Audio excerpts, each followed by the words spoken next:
We are here once again on Comics Are Dope, the podcast. It's always a special day. It's always a fun treat when we have guests in the building.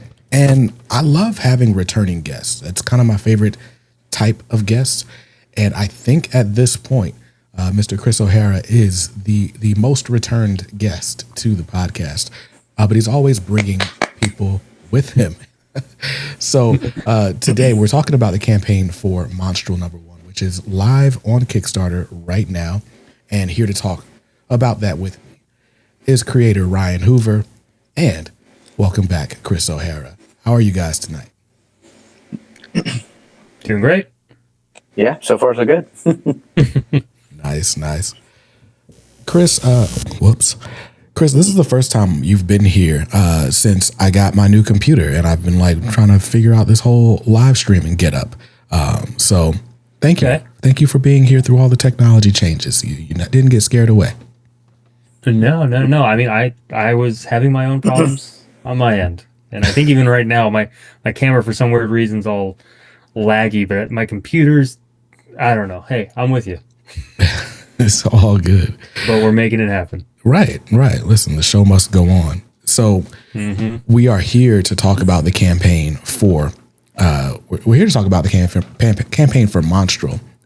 And, you guys sent me this book so I could get a quick little sneak peek at it. And we spent some time in the pre-show debating the difference between an orc and an ogre.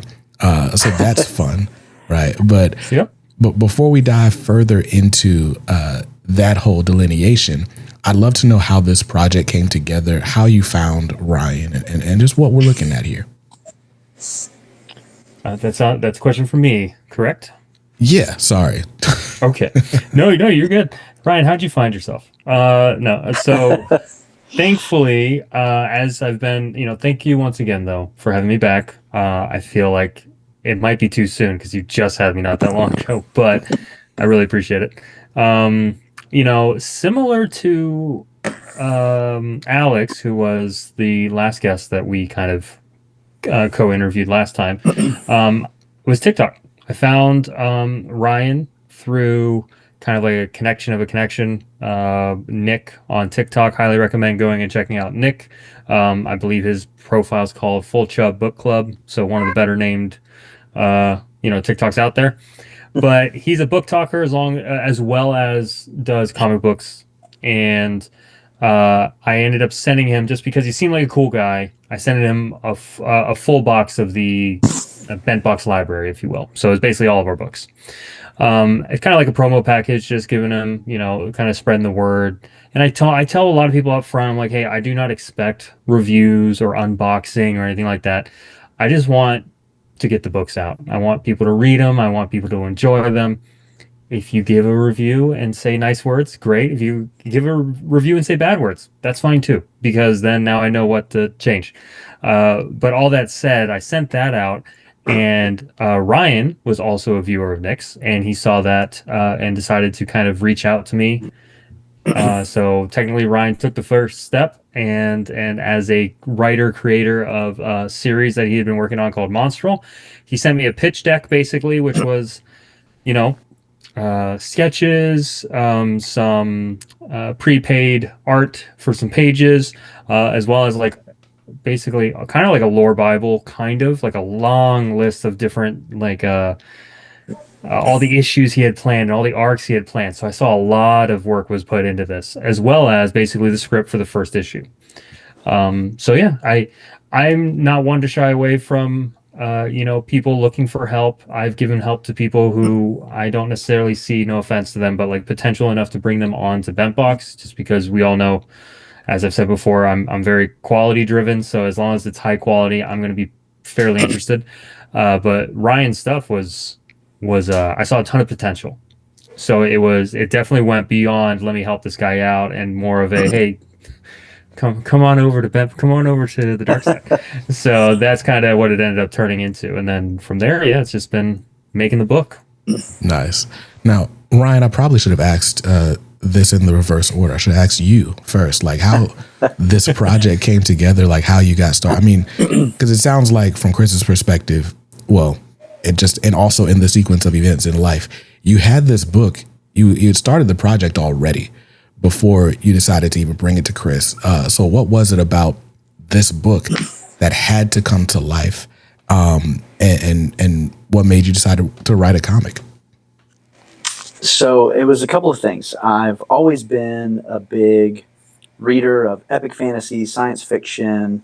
I'm reading books that are between 500 and 800 pages and epics of all kinds. And that's just really what I love. And I've gotten more into other things, mysteries, thrillers, but I always come back to the epic fantasy and the science fiction. And so I've always just kind of had ideas and stories that pop into my head.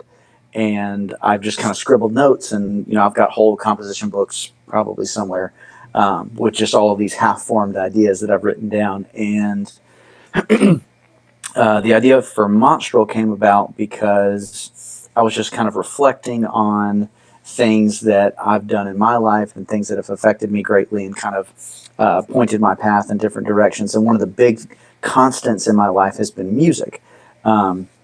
I was a band kid growing up. I did band in middle school. High school was in marching band.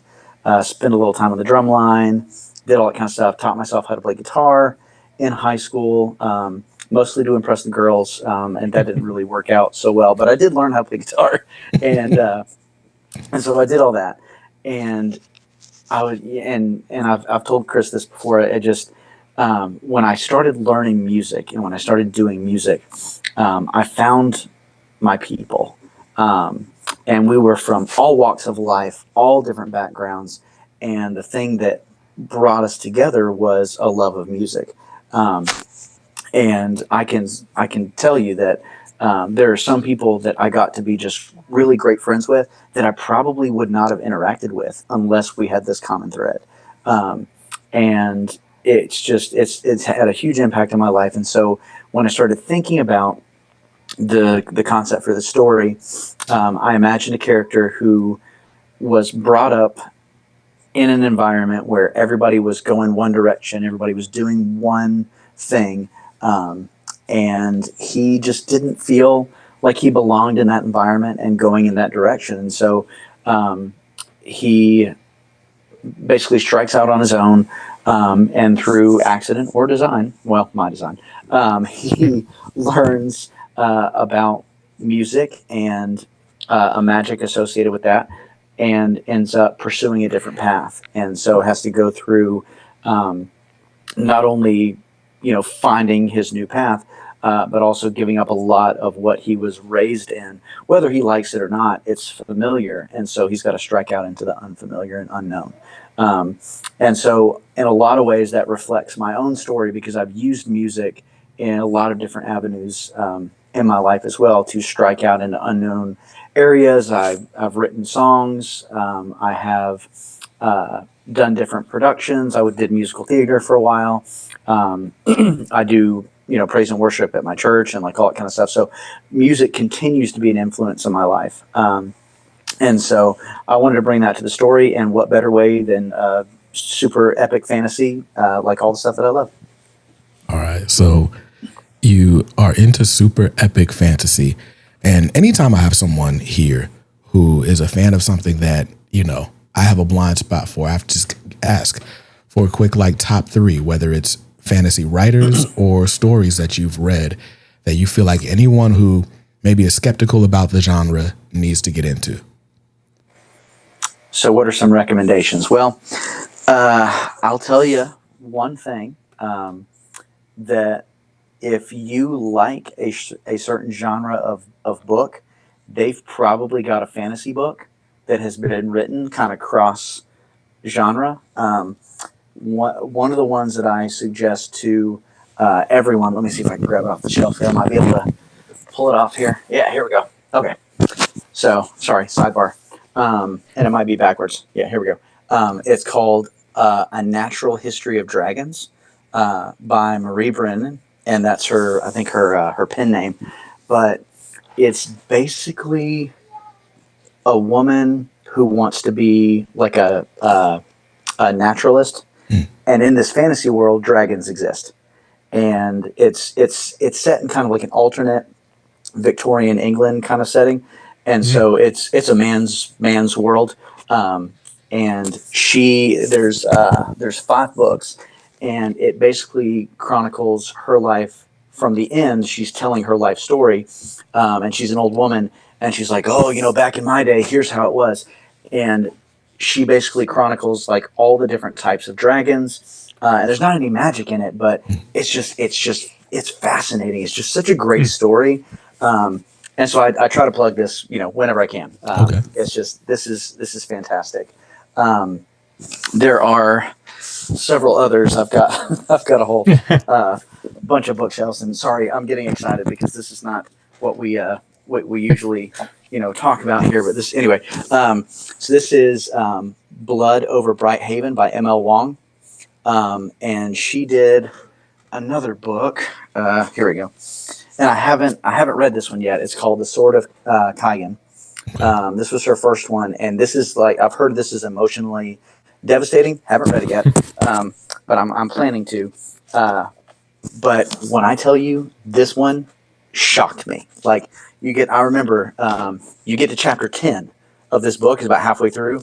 My jaw hit the floor. I was like, you have got to be kidding me. Like, the twist in it, and it's just so horrific, but just so perfect for this book. Anyway. So yeah, I would suggest. I'm going to calm down now. I would suggest those, and then we'll go sci-fi a little bit here too. Let me see if I can. You can see my desk my office is a mess. I've got everything everywhere. But then I've got Empire of Silence by Christopher Rocchio. This is an epic sci-fi. I want to say there's like 6 books in total, but this one is just like really popular right now. It starts off with this guy, Hadrian Marlowe, and he basically destroyed a star and like destroyed a whole alien species, like wiped him off the face of the galaxy. And then he's in prison, and he's having to defend his choice as to why he did that. And so everybody's portraying him as like the ultimate bad guy. And the whole series again starts at the end, and he tells his whole life story, leading up to, his decision where he basically wiped out an entire alien species. And it's nuts. I've read that first book, but I haven't read any of the other ones. But anyway, I digress. But sorry, you didn't know what you were getting into there, but yeah. So epic fantasy science fiction. That's like my bread and butter. I could literally talk. That's not what we're here to talk about, but I could talk for another hour or two about all the stuff that I've read and just the stuff that I love. But those are just a few recommendations that I have. Nice. So it's something that you're clearly passionate about, right? Like, oh yes. And when I talk to people ask me about, because I don't know, we're in this world where we monetize all our hobbies because that's a good thing to do somehow. And, yes.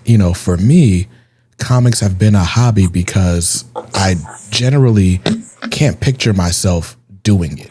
Like, I can sit and admire art. I can admire great writing, but I very rarely want to step into the ring. It's the same as like watching the Knicks play, right? Like, cool. It's cool to watch them in the playoffs, but like, I'm not dunking on Cat ever. Like, I wouldn't be foolish enough to get on the floor, right? But with that said, obviously something bit you and you're like, I want to be able to tell a story. What gave you the confidence to go for that in that way? Well, I am approaching 40, and there have just been so many times in my life where I have halfway started something or I've halfway done something, and I'm essentially at the midpoint of my life. And I mean, if I've got another 40 good years, like, that's awesome. But realistically, that's about all the time I have left. And so I look back, not to say that my life hasn't had purpose, because it has. I've got a wonderful wife, 2 beautiful kids. Like, I've got a job that I love. Like, it hasn't all been for nothing. But I look back at my life and I just saw there were so many things that I started and just never finished. And so, to be fair, I did try to start writing like a, epic fantasy novel and things like that. But in order to do those, they've got to be at the least, 200-300 pages. And so I just kind of, life gets in the way, and I started and stopped and started and stopped, and so this I could take kind of like a bite-sized chunk, and I wrote the script, and I was like, wow, I did it, like that. And this, what we're eventually publishing is definitely not the first version. It's like the 10th or 15th. I've lost count. But when I wrote that first script, I was like, oh my gosh, like I finished something. Um, and that to me was a bigger deal than anything at the time. And that was something that I talked to my wife about, because reaching out to Chris, like I didn't know what his response would be. I didn't really know where this was going to go, if it was going to go anywhere. And so she just was like, hey, if we go through this, and thankfully this didn't happen, because again, the Kickstarter funded in less than 5 hours. We are Yeah. currently at 180% funded, so we're doing great. And we still have 10 days left, so pledge if you can. But I say all that. I had the conversation with my wife, and she was like, I'm encouraging you. I'm on your side, but I'm going to play devil's advocate here. What if this doesn't go anywhere? And I really had to ask myself that question and go, oh my gosh, like what if this doesn't go anywhere? And I had to come to a place where I talked to myself, and I said, if I can just hold something in my hands that I have finished and I have created, and go, look, I did this, that would be enough for me. And again, thankfully, that's not where we're at. People seem to be interested, and that's great. Yeah. And so, hopefully we can keep doing this as long as we can. But that was the question that I had to, as a creative, ask myself and answer. And I think that is something that we as creatives have to ask ourselves. Are we doing this for accolades? Are we doing this for monetization? Are we doing this for others? Or if I only did this for me, and I'm the only one that ended up with it or seeing it or experiencing it, is that enough? And in that moment, for me, it was like, yeah, that was enough. So yeah, I already kind of forgot the question, but No, you're good. Anyway. You had a desire to bring a story to life, and somehow you stumbled on comics, and it's like, okay, wait, this is a way that I can make this huge audacious goal.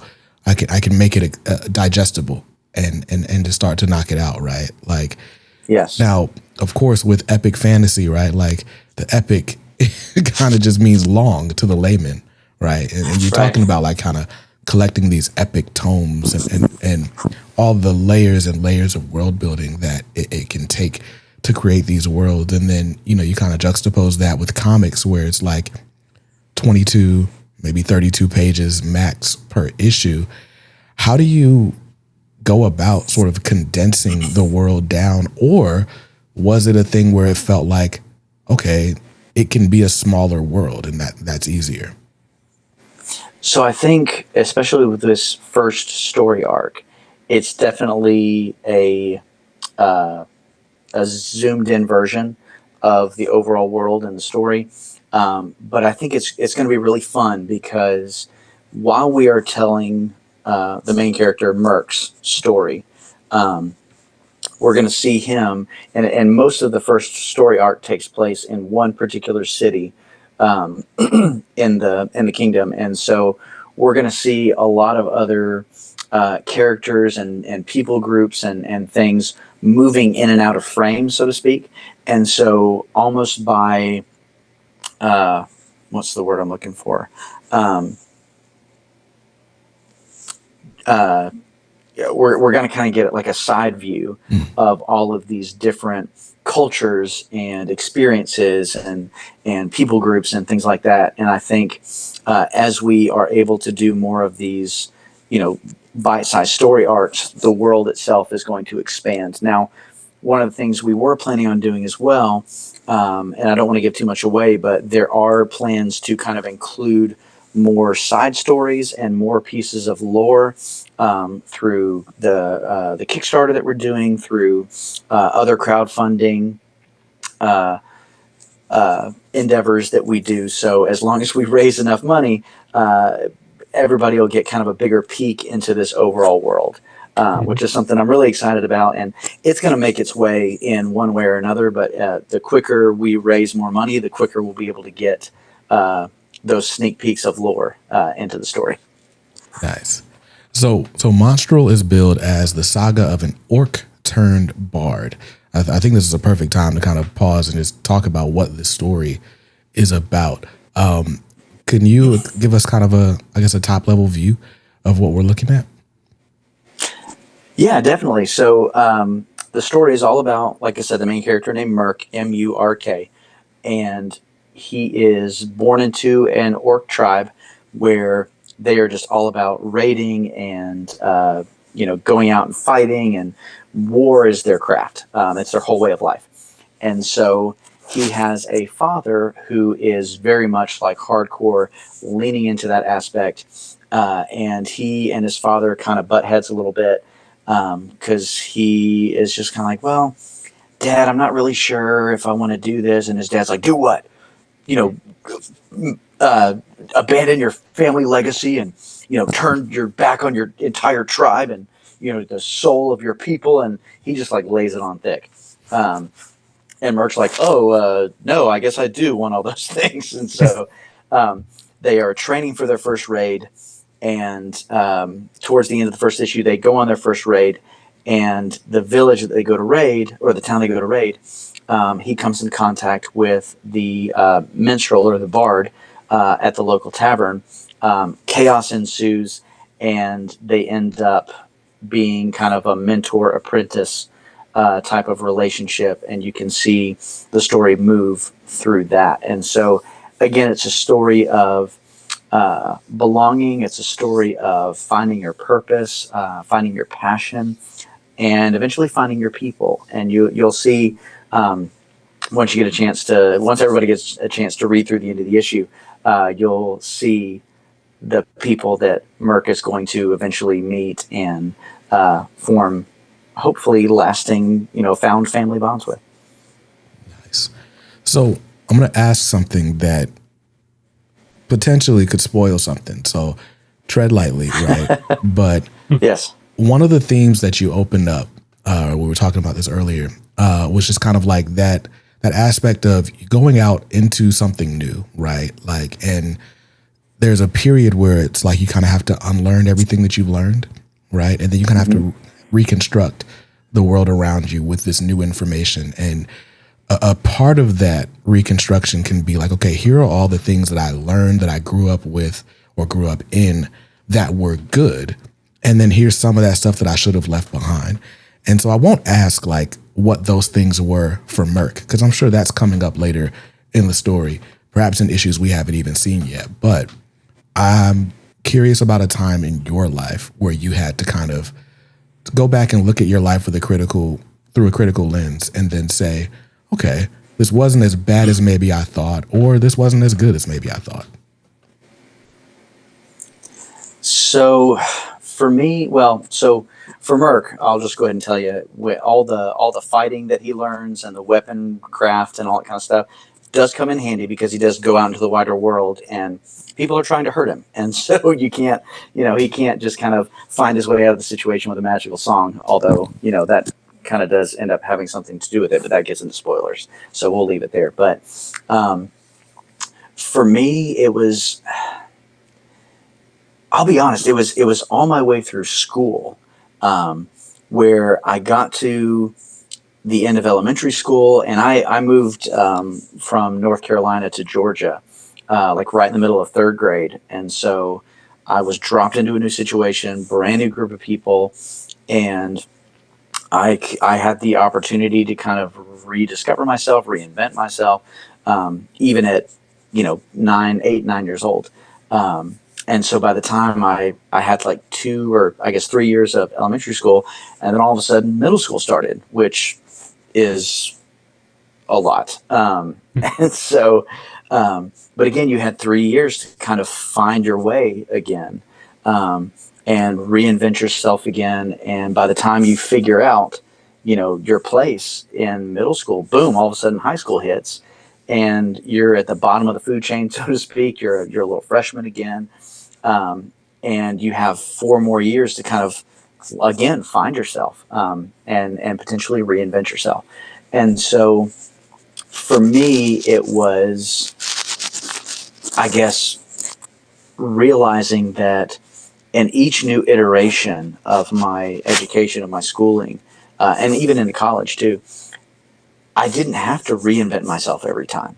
There were aspects of myself and my personality and things that I really liked. And so I at first, and I feel like everybody, and maybe not everybody, but a lot of people go through this, they spend so much time trying to figure out, okay, what do I need to say to make this person laugh? Or what do I need to do to make this person like me and want to hang out with me? And what do I need to be in this situation in order for people to be around me and things like that?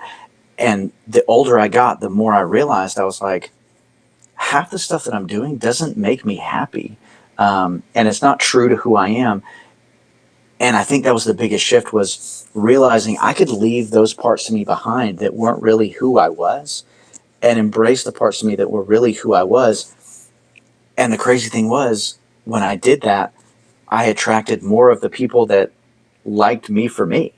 Um, and so I'm hoping that through this story, we can kind of tell a similar tale of, Murk has all these things that are a part of him. He can't get rid of them because they're just part of who he is growing up.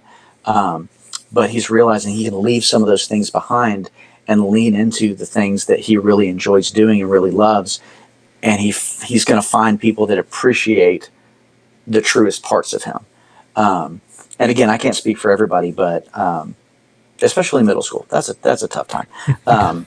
And so, yeah, I think for me, that was kind of my transformative mindset, was realizing, like, I don't have to be 100 different things to 100 different people. I can be me, and the people that love me for me will be there for me. Nice. And Chris, at the risk of derailing this entire episode, I'm gonna pose the same question to you, and then I'm gonna answer it as well. Cool. Sweet. Okay. I was trying to, while I was actively listening, Ryan, I was also trying to think of mine just in case this happened. But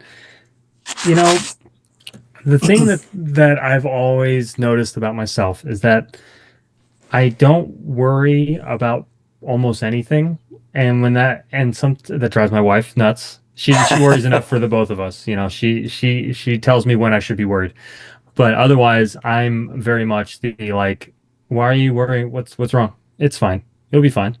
It'll be fine. So that's always been my mentality. I don't know why that is, but I mean, I've had a lot of.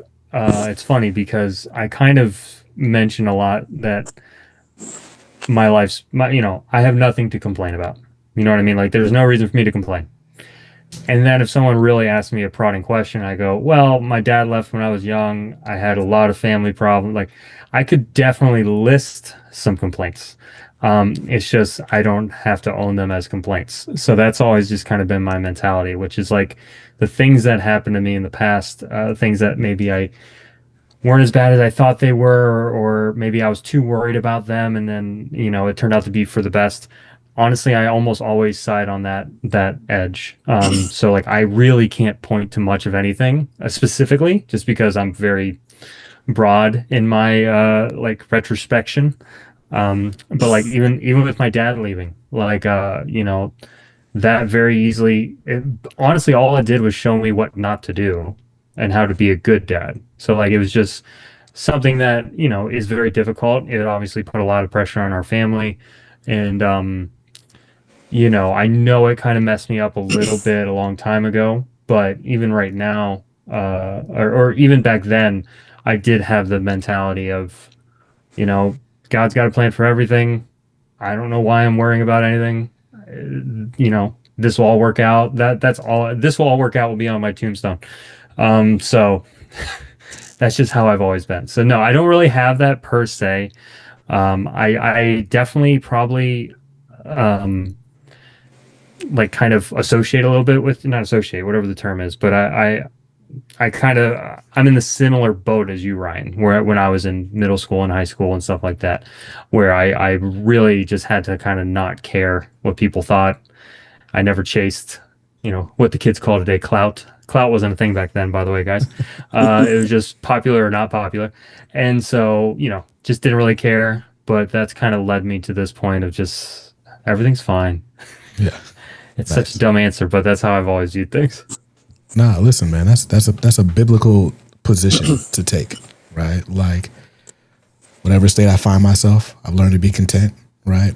Yeah. Like I can do all things through Christ. Like that's not like just I am content. Words of empowerment. That's a verse, a passage about contentment. I can be in a lowly state or in an elevated state because Christ is the one that strengthens me to do so, right? Now that we're done preaching, or maybe not, right? Because mine.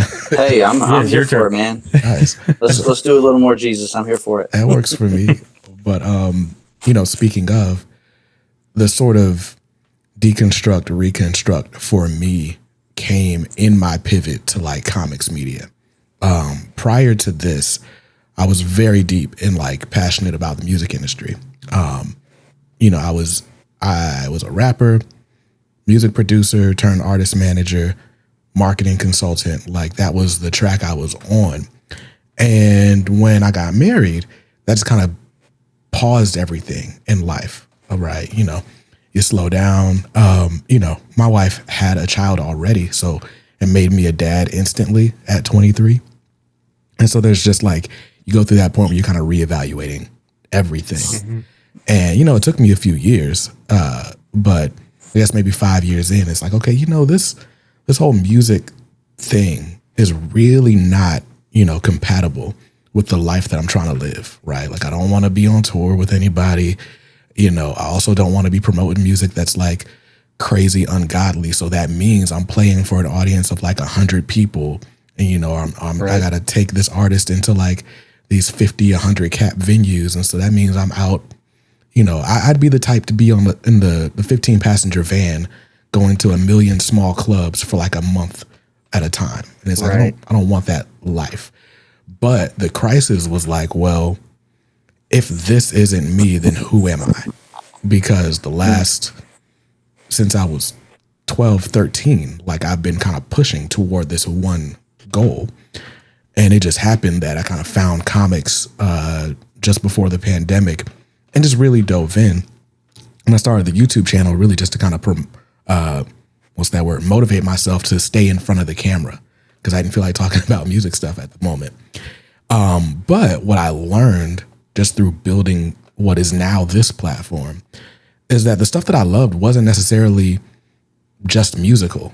I just really enjoy creativity. I love talking process. I like talking about what inspires people, and I like seeing what they make, often given some of the same stimuli, right? Like you might like or a genre that I don't like, but a lot of times what's under your story is like, I went through this hurt, I went through this trauma, or I met this person and it was like inspiring to me.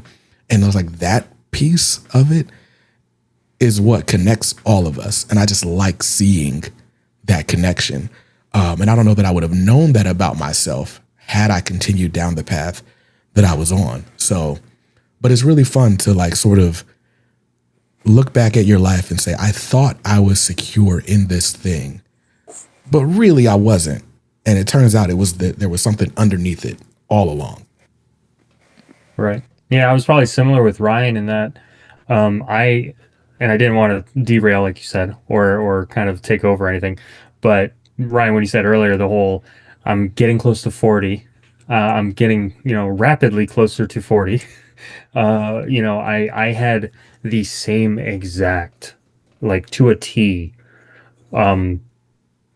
kind of mental, not breakdown, but it felt like a breakdown at first where I'm just like, okay, I'm halfway done. Something broke. I'm lucky. Yeah, if I'm lucky, I'm halfway done. What have I done? And I'm in a similar boat of like, I have 2 great kids. I love my wife. I have a fantastic marriage. So like all of that is honestly, it's like a mirror at this point. It's very similar to Ryan's story. And I had done a ton of stuff previously, similar to you, BJ, where it was like I was pursuing a lot of really interesting things, but I wasn't able to really capitalize or finish any of them. Like it just wasn't something that was going anywhere, nor some of them were even something I knew I should have been interested in. You know, I was like, okay, this probably isn't for me. Um, and then I eventually found comics, and I've had this conversation with my wife many times. I was like, honestly, I just feel like it's something I'm finally good at. Like, I really enjoy it, and I also feel good at it. Like, when it comes to owning a production studio, like owning Bent Box Comics, I feel good at it. Making comics, I feel good at it. And that's not saying I'm perfect, but it just means that I feel like I finally go, okay, this is what I should be doing, and which is a fantastic feeling. And I do think a lot of it, like you mentioned, a lot of it's wrapped up in just the art of creation. There's something of which harkens back to our last conversation with Alex. There's just something about every previous thing I tried to do had some form of creative outlet to it. It was just basically finding the right one. Yeah. I once heard it said that like creativity is when we're like closest to like what it feels like to be God, right? Yep. Not like in any sort of blasphemous way, like we're trying to run the world or anything, but like God, said, let there be light. There was light and it was good. Like he saw it and said that it was good. And it's like, there's something about an idea being in your head. Sometimes you speak the goal out loud, sometimes you don't, but it's like you put in the work, you see the result of that work, and it's like, huh. And I'm starting to see that principle in all kinds of places. Like we bought a house a couple of years, Right. a little bit less than 2 years ago, and I am now taking over all of the lawn care duties so that I'm not paying someone to cut the grass, right? So throwing down fertilizer and like all sorts of little things, and it's like you spend all this time working in the yard, and it feels so dumb. And then 2 weeks later, you look at it, and it's like, huh, that looks good. Like that's nice. I did that, So it's exactly. Really fun. So listen, we put the preaching in the middle of the episode this time. So now that we've gotten through it, I'm curious as to, you talked about how this may be the 15th iteration of this story. How far along were you when you decided to bring it to Chris? And then how has it evolved since Chris got involved? So this was, almost 3 years ago now, I think. I finally had the, however many iterations of the script it was, and I paid, I think it was like $150 to a webtoon artist to work up the first 5 pages. And with those 5 pages and my script, I basically pitched it online to anyone and everyone. I'm talking about from Image, like all the way down to these indie publishers, anybody that had a website. I just threw my story at them. And for about 6 months, maybe a little bit more, it was just about every week I was like scouring the internet trying to find people that I could pitch this story to. And all of them were basically like, hey, if you don't hear back, that's our answer. And wouldn't you know it, I didn't hear back from any of them. And so about 2 years go by, and this would have been, I guess, about June of last year. I put it on the shelf. I was like, you know what, maybe this isn't going to be a thing that's ever going to happen. And I moved on. And again, in my mind, it was like, hey, this is going to be another thing that I started, that I almost finished and just didn't finish. And like Chris said earlier, I was watching a video of Nick's, and he mentioned Bentbox, and I don't know what it was, but just something told me like, hey, you haven't pitched this thing in 2 years, and the art was gathering dust on the shelf, so to speak. And I don't know, I just figured, hey, I'll give it another shot. And I think, if Chris had not been gracious enough to give me the time, and again, I was just kind of looking for at least feedback. But if he had not kind of pursued a working relationship with me, I think I might have taken that and maybe reached out to a couple other people through social media, TikTok or whatever it was, and tried that pitching method because I had just basically sent things off into the void of the web of the internet on these websites and never heard anything back. But here was a method where I could have an almost real time conversation with somebody else. And so I think I might have pursued that, but I don't know. If I was being honest, I don't know how much longer I would have done it if I hadn't heard back from somebody. But yeah, I think it's just, and we've talked about the whole creative aspect of who we are, but I think it's just part of who I am. I think that if this story hadn't gone anywhere, I would have still been outlining ideas. I still would have been writing scripts for things. And Chris can tell you, I've already, we've gotten the first issue of Monstrel almost in the books, and I'm already like, hey, Chris, I have this other idea. And he's like, okay, hold on. let's finish this first story first, and then we'll get to the other thing. So I think it's just, like I said, it's just a part of who we are is just to continue creating. And I think that, what's the expression? You throw enough at the wall, something's going to stick eventually. So yeah, I think if this hadn't worked out, something would have eventually. I'm just glad this did. Nice. Now, Chris, we talk about like sort of your eye for talent and things, right? But I'm curious because it sounds like what you received was a very raw version of what I'm looking at now, right? 5 pages from a webtoon artist and then a pitch or outline. What was it about that initial document that you were like, hold on, this is special, let's develop it? So you are correct. It was a little rough, but I mean that's something that I and I've tried to be very honest with people because if people are asking for feedback, especially like if I'm asking for feedback, I don't want it to be all rainbows and butterflies. I need something that's like, I've had some people give me feedback where I was like, I just disagree with what you're saying, which is fine because that's also a thing. But then I've had other people where they've given me like instructive feedback and I'm like, oh, okay, yeah, I do need to change that. Or that's not really as good as it could be. So I try my best to be honest with people. And I read through his stuff and I did like it. I liked the premise. I'm a sucker for a good like name, like a single name title. I'm a sucker for it. If it's succinct and captures basically the story. So when he said monster, I'm like, I'm already in because I already understand what that means. It's a cool title. It's quippy enough to have people remember it. I was like, I'm already excited just because of the title.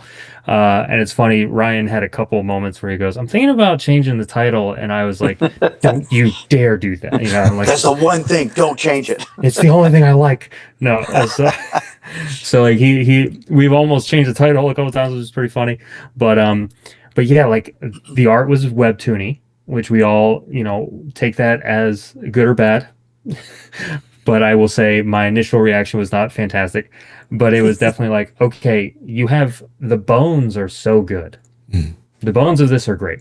He gave me the full script, and to be fair, the only thing quote unquote rough about it was the art. The art just wasn't really, high tier quality, especially based on like the Bentbox library. If you go check it out, everything's very top tier as best as we can.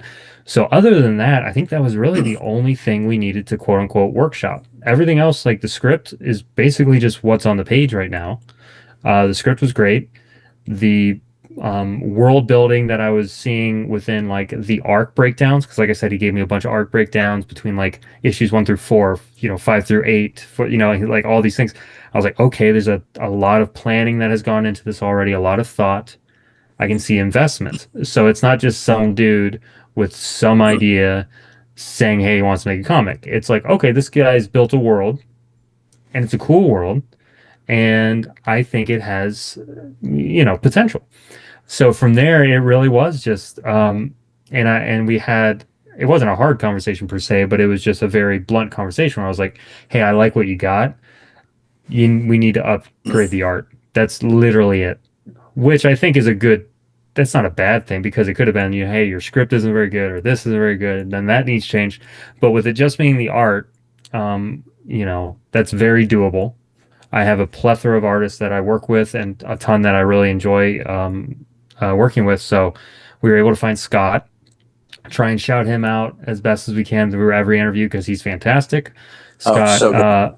yeah, he killed the project. He was honestly my number one pick when I said, "Hey, I'll find us an artist. If you're willing to trust me, let me find an artist that would fit this vibe." And we did. We found Scott. Fantastic. He has only been a net benefit to the whole series. So once we saw, like, I want to say Murk's, concept art. Concept. Yeah. Hmm. Yeah. Once we saw Murk's concept art, I was like, okay, we're good. Yep. Don't have to worry about anything. Yep. Let's just make the book now. And that's quite literally all it was. From that point on, it was just page after page after page of just great art. Everything flows well. So not we, I mean, it was Ryan and Scott eventually made this amazing book. So I'm more than happy that it's under Bent Box. Trust me. Nice. Now, I should pause here. So I wanted to pause just so that I could show you guys what this art looks like. And unfortunately, I had to lose Chris's video stream in order to do that, but it's okay. I'm still here. I'm watching. Right. And they can hear you too. So what we've got, this is the cover. And now, is this cover by Scott as well?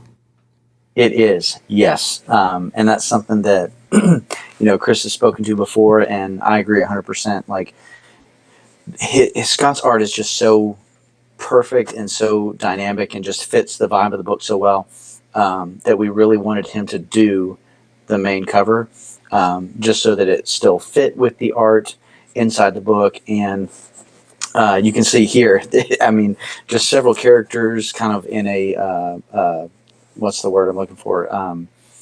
Not a montage, because that's like a movie thing, but just all together. Collage, that's it. Thank you. But they're all together on the screen. You can see Murk there in the middle.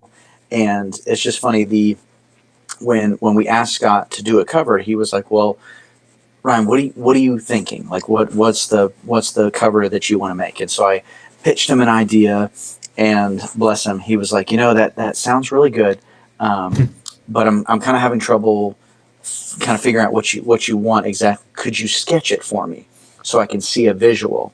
And I was like, okay, yeah, sure, I can attempt that, and I did, and I sent it to him, and he came back and he was like, okay, listen, this was a really great try, but I've got an idea. Let me get back to you. And then he comes up with this, and I'm like, okay, yep, that was better than my terrible sketch. But again, like, as the writer, I'm writing these panels, I'm writing these scenes, and I attempted to sketch my idea of a cover. And Scott, being the visual artist that he is, he comes back and he's like, hey, here's what I've got. And I'm like, that is literally a million times better than anything I could have come up with. And yeah, as soon as he sent us the rough sketch, I was like, this looks amazing. And then he did, the cleaner version. We added color, and I'm like, yep, I want a million of these to cover an entire wall of my house with. Like this, it's epic in every sense of the word. It's beautiful. It certainly would look great as like an 11 by 17 on the wall. You gotta get one printed and framed. For those who are just listening to the audio, right? I'll do my terrible art description. I always try. All right. So this cover, I mean, it features Murk and all of our sort of side characters, each in their own sort of heroic, or maybe not necessarily heroic, but like a character driven pose. Think like all those classic Drew Struzan movie posters, like the Indiana Jones or Star Wars, like all those classic sort of collage posters where you just see the hero in the middle and all these other people just kind of, some are side profiles, some are medium shots. And it's like, but when you're looking at it, it's just like, okay, what is this world and how do I become part of it? And that's what this cover makes me feel like. I love it. I love that. That's a great description. Oh, no problem. So as much as I love the cover, that's not what sold me on the book. What sold me on this book is the title page, where you see Murk and he's got his weapon of choice, which is like a guitar and an axe. Like it is like Thor's Stormbreaker, but like made with the guitar. It's amazing. Yes, yes, and that was something that we actually, again, I had this idea of like, hey, he needs a weapon, but he also wants to play music. So what's some way we can design a little bit of both? And again, we reached out to Scott and we were like, hey, I've got this idea for a musical instrument that's also an axe. What can you do with that? And he was like, give me a minute. And Chris, I can't even remember how long it took him. I want to say it was only a couple of hours, maybe. Yeah. But he came back with a whole concept art, like full spread of like 7 different versions of this musical weapon. And I was like, I love all of them. I don't know how to choose one. But ultimately, this is the one that we ended up going with, and it will evolve over time. Another spoiler alert: there's a specific thing that's going to happen. It's gonna change a little bit, but yeah, I love this original picture, and we toyed with this possibly being a cover, or using it in a different way. But yeah, I just think you're going to open the book, and that's going to smack you right in the face, and I'm just really excited about it. Mm-hmm. Definitely smacked me in the face, and not lost on me that slang for a guitar is an axe, right? Like that's Yes. crazy.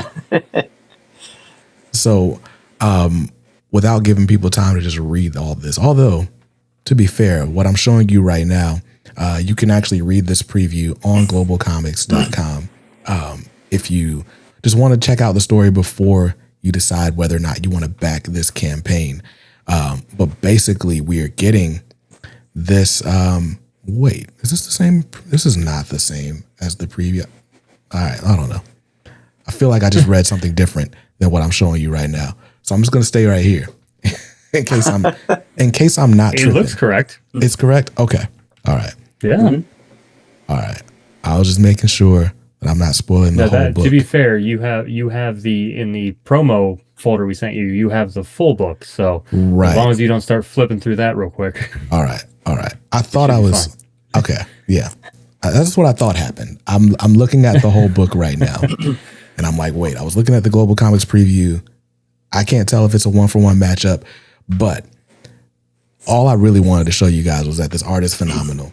I think we've accomplished that, and I'm going to go back to a different view before I spoil everything completely. Good call.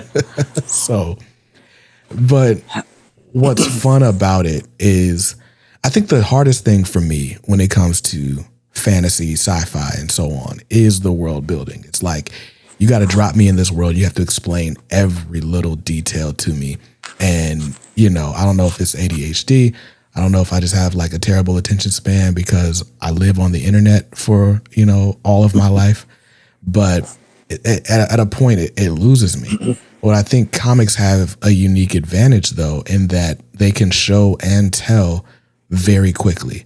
And so instead of it being, he walked through the scorched earth, through the wheat fields, and it's like earth, wheat fields, and here's our friend, right? Like, and it works out. If you, I guess, are a good enough writer, a snappy enough writer, it can still be entertaining and immersive, and you don't feel like you're cheating either part of the experience. And that's what I get through this preview. So really great job, guys. Thank you.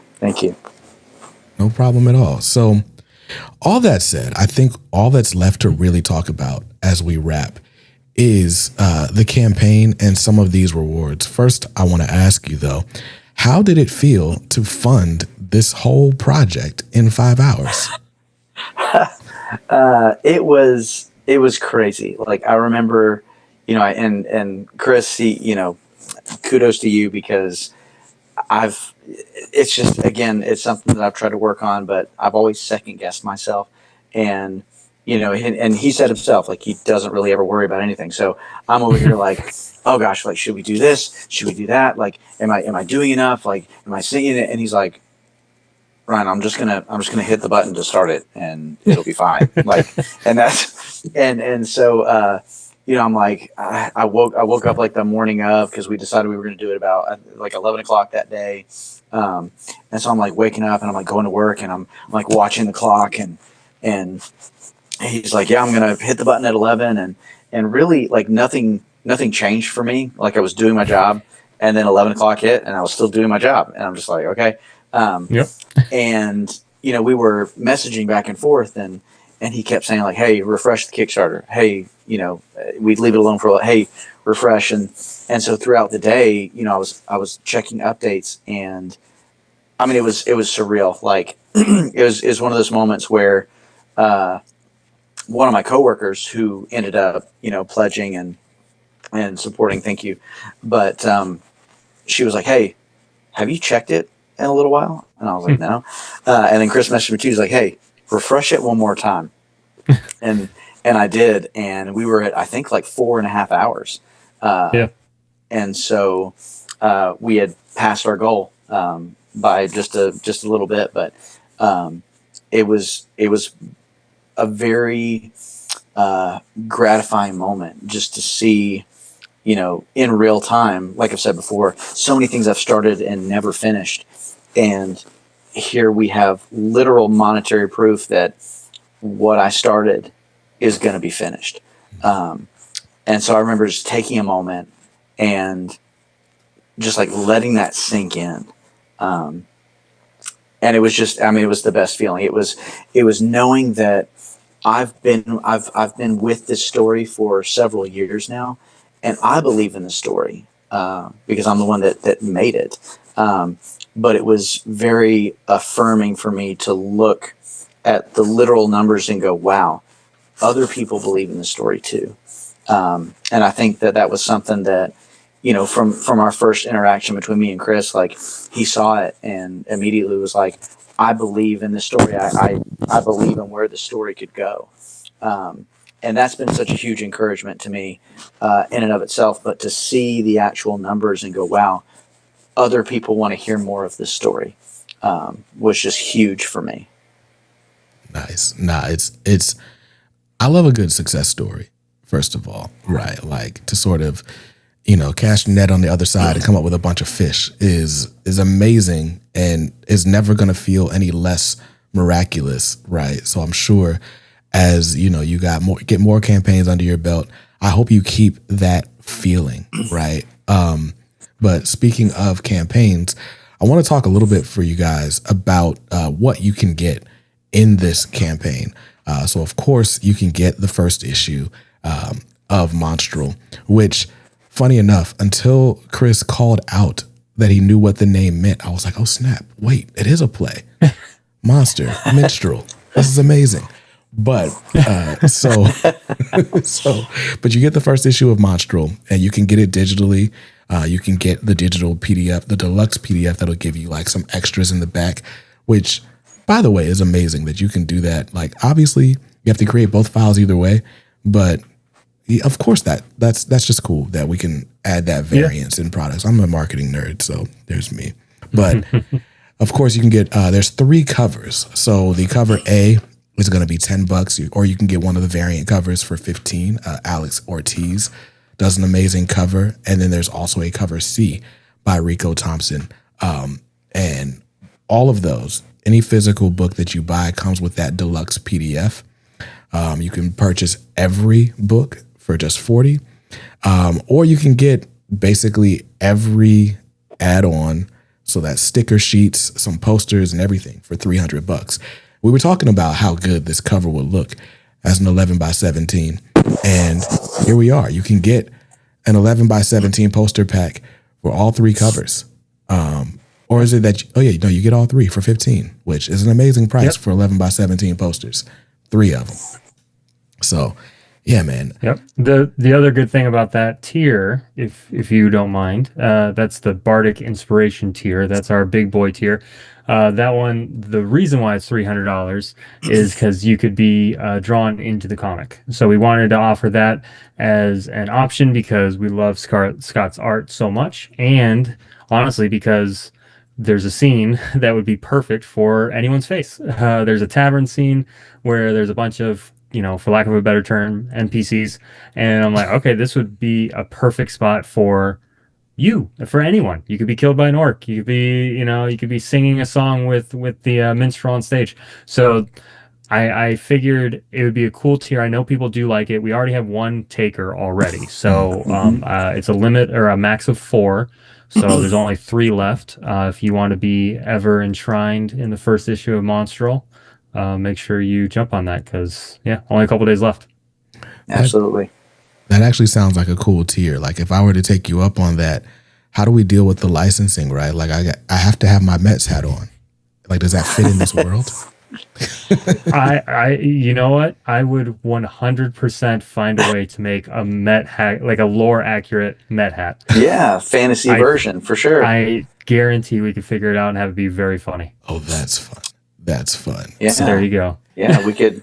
Let's see. I'm already trying to think what kind of fantasy sports league we can introduce to the story and just have a whole. Hey, you're the marketing guy. We can. We'll open up a whole line of baseball caps or trucker hats or whatever with all the fantasy symbols on. Man, okay. The funny now thing my is mind's going. Yeah, you could make a joke about being drawn in the comic with a Mets hat, and now we turn it into there's a sports league in the world. These are the players. Like it could grow that fast just because of a Mets hat. So hey, that's amazing. Might be worth it. Right, amazing world building. One thing I always love about your campaigns is the graphic for the stretch goal. So we're filling in the colors for this axe. Yes, now, sir. The one stretch goal that I'm actually looking forward to is the Lore and Legends stretch goal for $2,500.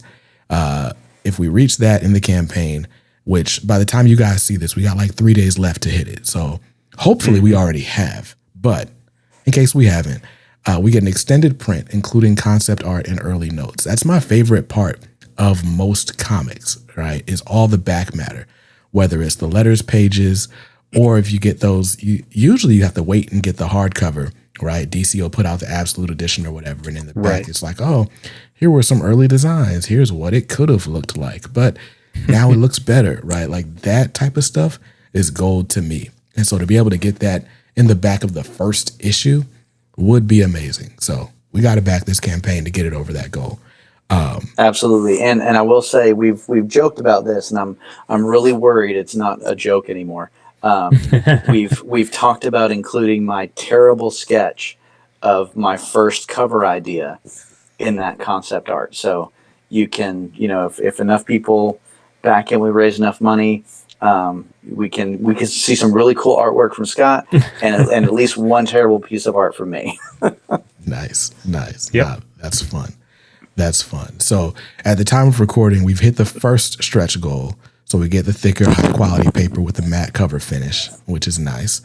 And at 75 backers, we will get a back page that lists every backer and at what tier you backed at. So if you were cheap and just got the digital, it'll say that and shame you. So you should upgrade your pledge real quick. Just that's a pro tip from me. Yeah. But honestly, man, this campaign looks amazing. I'm so excited that it successfully funded and in such great fashion for you guys, just kind of to reward you for taking that step. So hopefully, prayerfully, this goes beyond your wildest expectations and dreams, and where we get to look back on this from the future, like, man, we really knocked it out of the park. And how are we going to top this for issue 2? That's the problems I would like to have. Yeah. Yes, definitely a good problem to have. For sure. Well, guys, I'm going to leave the link to this campaign down in the description of this video and in the show notes for all you audio heads. If you want to follow Bent Box Comics, you should follow Bent Box Comics on Instagram. They're on Twitter. They're everywhere out here. Yeah. Ryan, if they want to follow you, where can they find you?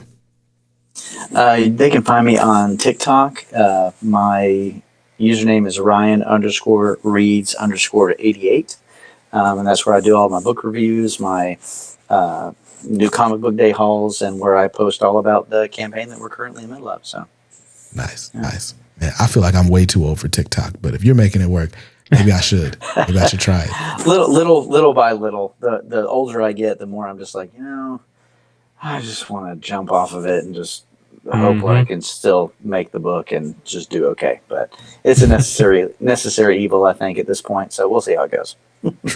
True. Well, look, guys, follow all the links in the description down below. I will leave them there for you. Huge thank you to you, Ryan. Congratulations to you and to you, Chris, as well. Thanks for always coming back. Always enjoy having you. These are great conversations that we have. This one was great. No different. And I will see all of you watching in another video very soon. Until then, stay safe, stay awesome, and read something dope today. Peace.